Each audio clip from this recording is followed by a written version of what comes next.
Neuro pulmo and centre for surgical excellence Sai Deepa multi speciality hospital Chandanagar Hyderabad. South Africa Bharat match తర్వాత భారత్ ఓడిపోయిన తర్వాత పాకిస్తాన్ మాజీ pacer Mohammed Aamir అనేటువంటి వ్యక్తి పగలబడి నవ్వినటువంటి సందర్భాన్ని మనం చూసాం. భారత సెమీస్కి కూడా పోదంటూ అతను పిచ్చి ప్రాలాపనలు పేలాడు. సరే, ఈ విషయం పక్కన పెట్టండి మనది. మరి నీ పరిస్థితి ఏంటి? నీ జట్టు పరిస్థితి ఏంటి? పక్కల మీద పడి ఎడవడమే కాదు, కనీసం నీ జట్టు నిలబడుతుందా లేదా అనేది చూసుకునేటువంటి పరిస్థితి లేదు. ఇప్పుడు సూపర్ 8లో నిన్న ఘోర ఓటమి తర్వాత పాకిస్తాన్ ఆల్మోస్ట్ ఇంటికి వెళ్ళేటువంటి పరిస్థితి ఏర్పడింది. మహమ్మద్ అమీర్, అవతల జట్టు పోతుందా లేదనేది సెకండరీ, ఫస్ట్ నీ జట్టు ఎక్కడికి వెళ్తుందో చూసుకో. కనీసం వెళ్ళేటువంటి పరిణామం కూడా కనిపించట్లేదు ఇప్పుడు దారుణమైనటువంటి ఓటమి తర్వాత నిన్న ఇంగ్లాండ్. ఒకసారి ఆ పట్టిక చూద్దాం వాళ్ళది ఎంత దారుణమైనటువంటి పరిస్థితితో. సూపర్ 8లో గ్రూప్ 2 పొజిషన్ ఇది. నిన్న ఇంగ్లాండ్ పాకిస్తాన్ పైన అద్భుత విజయం సాధించిన తర్వాత ఇంగ్లాండ్ సెమీస్కి వెళ్ళిపోయింది. సూపర్ 8లో మొదటి టీం సెమీస్కి వెళ్ళినటువంటి మొదటి టీం ఇంగ్లాండ్ 4 పాయింట్లతో సెమీస్కి వెళ్ళిపోయింది. ఇక సెమీస్కి వెళ్ళాల్సింది ఈ మూడిట్లలో ఒకటే. దీంట్లో ఎవరు వెళ్తారని అంటే పాకిస్తాన్కి అవకాశాలు చాలా తక్కువగా ఉన్నాయి అన్నిటికంటే. మన గ్రూప్లో మనకెట్లా సంక్లిష్టంగా ఉందో అంతకు మించిన దారుణమైనటువంటి పరిస్థితి ఇప్పుడు పాకిస్తాన్కు ఉంది. అందుకే అంటారు, మనది మనం చూసుకోకుండా ఇతరుల మీద కామెంట్ చేస్తే ఆల్రెడీ ప్రకృతి చూపిస్తుంటుంది, కర్మ సిద్ధాంతం అని చెప్పేసి అంటాం కదా. ఇలా ఆ మహమ్మద్ అమీర్ నవ్వినటువంటి నవ్వులకు మిగతా పాకిస్తాన్ భారత్ ఓడిపోయిన తర్వాత సౌత్ ఆఫ్రికా మీద చేసినటువంటి కామెంట్స్లకి నిన్న సమాధానం వచ్చేసింది.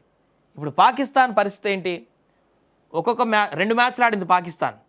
ఒకటి వర్షం కారణంగా ఆగిపోతే చెరొక పాయింట్ వచ్చింది న్యూజిలాండ్కి, పాకిస్తాన్కి ఇంకా మిగిలింది ఒకే ఒక మ్యాచ్, మొత్తం 3 మ్యాచ్లు.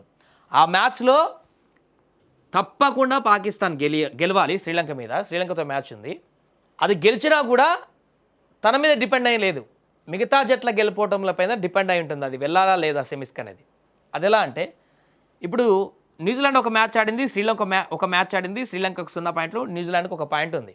ఈరోజు న్యూజిలాండ్ శ్రీలంక మ్యాచ్ ఆడబోతున్నాయి. న్యూజిలాండ్ శ్రీలంక మ్యాచ్లో న్యూజిలాండ్ కనుక గెలిచిందంటే ఇంకా ఆప్షనే లేదు, తిరిగే లేదు, అయిపోయింది. పాకిస్తాన్ శ్రీలంక ఇంటికి పోతాయి. న్యూజిలాండ్ 3 పాయింట్లతోటి సెకండ్ సెమీస్కి ఈజీగా వెళ్ళిపోతుంది. ఆల్రెడీ ఇంగ్లాండ్ 4 పాయింట్లతో ఉంది. ఒకవేళ న్యూజిలాండ్ శ్రీలంక మీద ఓడిపోయింది అనుకోండి, శ్రీలంకకు 2 పాయింట్లు వస్తాయి, న్యూజిలాండ్కి 1 పాయింట్ అలాగే ఉంటుంది. పాకిస్తాన్ శ్రీలంక మ్యాచ్ డిసైడింగ్ ఫ్యాక్టర్గా మారుతుంది. పాకిస్తాన్ శ్రీలంక మ్యాచ్లో ఖచ్చితంగా శ్రీలంక మీద పాకిస్తాన్ గెలవాల్సిందే. 1 పాయింటే ఉంది కాబట్టి 3 పాయింట్లు అలాగే ఉంటాయి గెలిస్తే శ్రీలంక మీద. శ్రీలంకకు 2 పాయింట్లు ఉంటాయి. సో శ్రీలంకది 3 మ్యాచ్లు అయిపోతే దీని స్టోరీ అయిపోతుంది. అయినా కూడా ఇంకా కూడా న్యూజిలాండ్ ఇంగ్లాండ్ మ్యాచ్లో అక్కడ న్యూజిలాండ్ ఓడిపోవాలని పాకిస్తాన్ మొక్కుకోవాలి. ఇక్కడ ఇంగ్లాండ్ మీద న్యూజిలాండ్ గెలిచింది అనుకోండి, ఆల్రెడీ 1 పాయింట్ ఉంది. న్యూజిలాండ్కి గెలిస్తే 3 పాయింట్లు అవుతాయి, పాకిస్తాన్ కూడా 3 ఉంటాయి. నెట్ రన్ రేటు డిసైడ్ చేస్తుంది ఈ మ్యాచ్లో. ఆల్రెడీ -0.4లో ఉంది పాకిస్తాన్ నెట్ రన్ రేటు, న్యూజిలాండ్కి 0 ఉంది. కాబట్టి ఈ నెట్ రన్ రేట్ డిసైడ్ చేస్తుంది పాకిస్తాన్ సెమీస్కి పోవాలా లేదా అనేది. ఇది కొంత క్లిష్టకరమైనటువంటి మ్యాచ్, ఎందుకంటే న్యూజిలాండ్ శ్రీలంక మ్యాచ్లో న్యూజిలాండ్ ఓడిపోవాలి, పాకిస్తాన్ శ్రీలంక మ్యాచ్లో పాకిస్తాన్ గెలవాలి, మళ్ళీ న్యూజిలాండ్ ఇంగ్లాండ్ మ్యాచ్లో న్యూజిలాండ్ ఓడిపోవాలి. ఇన్ని జరగాలి పాకిస్తాన్ సెమీస్ ఫైనల్ పోవాలంటే. మనకన్నా కేవలం సౌత్ ఆఫ్రికా వెస్టిండీస్ మీద జింబాబ్వే మీద గెలిస్తే, మనం మిగతా రెండింటి మీద గెలిస్తే అయిపోతుంది సింపుల్గా ప్యాటర్న్. వీళ్ళకి అట్లా లేదు, ఆల్మోస్ట్ మూసుకుపోయే ధారలన్నీ. న్యూజిలాండ్ ఇంగ్లాండ్ మీద ఓడిపోవాలి, న్యూజిలాండ్ శ్రీలంక మీద ఓడిపోవాలి, శ్రీలంక గెలవాలి న్యూజిలాండ్ మీద, మళ్ళీ పాకిస్తాన్ శ్రీలంక మీద గెలవాలి. శ్రీలంకలో జరుగుతున్నాయి హోమ్ టౌన్లో అంత ఈజీగా శ్రీలంకతోటి. కాబట్టి పాకిస్తాన్ దారులన్నీ కూడా ఆల్మోస్ట్ మూసుకుపోయాయి. ఈజీ వే ఇక్కడ న్యూజిలాండ్ కనిపిస్తుంది, శ్రీలంక కూడా ఆప్షన్ ఉంది. మెరాకిల్ జరిగితే పాకిస్తాన్కు ఉంటుంది. సో ఇలాంటి పరిస్థితుల్లో పాకిస్తాన్ టీం పెట్టుకొని అసలు సూపర్ 8లో నుంచి బయటపడలేనటువంటి పరిస్థితి పాకిస్తాన్ జట్టుకు పెట్టుకొని సౌత్ ఆఫ్రికా మీద ఫస్ట్ మ్యాచ్ భారత్ ఓడిపోతే పాకిస్తాన్ మాజీ క్రికెటర్లు, పాకిస్తాన్కి సంబంధించిన క్రికెటర్లు, అభిమానులు ఓడిపోయిందని సంబరాలు చేసుకునేటువంటి దుస్థితి. అందుకే పాకిస్తాన్ క్రికెట్ ఇలా తగలడింది.